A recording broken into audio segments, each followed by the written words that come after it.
Bună ziua tuturor, eu sunt Kidor. Astăzi vă voi prezenta Metin 2 Mango. Este un Metin creat în 2014, server PvP. Mergeți la un NPC, level și Young. Și este cam 75% ca Metin 2 Hammer.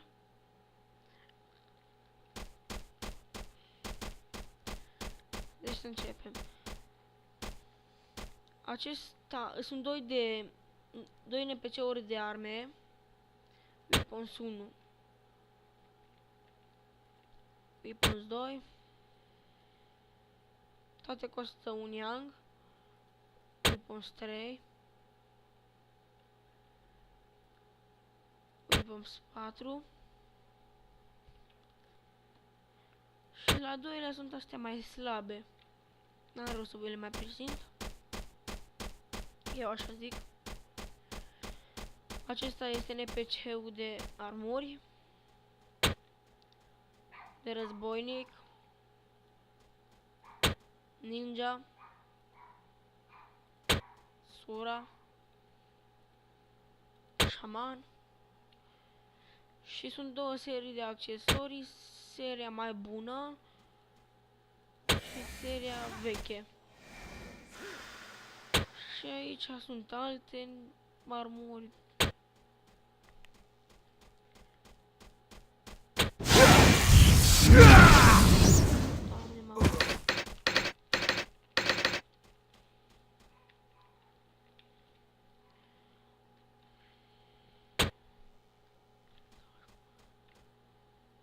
De sura și șaman. Aici veniți, vă faceți magile, cred că asta știți și voi.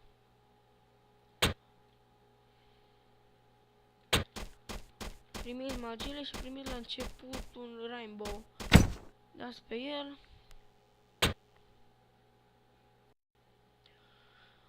Dați ok.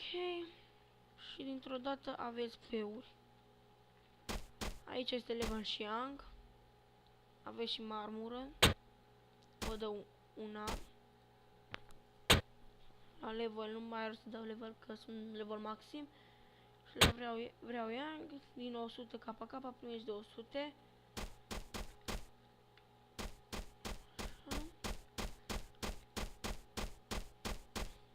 La NPC-ul general. Aici, dacă nu vă și rainbow, mai găsiți aici unul. Licorile.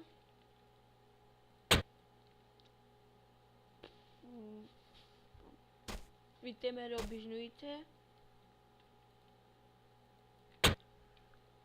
Pietre și apă. Cărți de care nu prea aveți nevoie.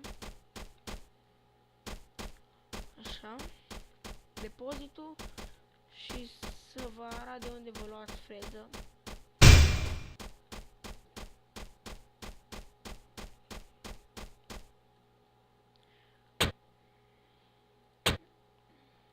Și vă arată numai de avatarul vostru.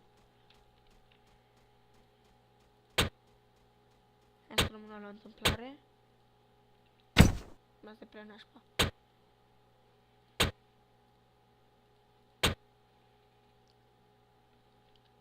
Așa.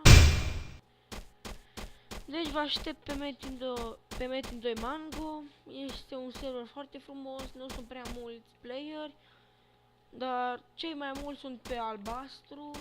Cel mai pașnic este roșu și galben.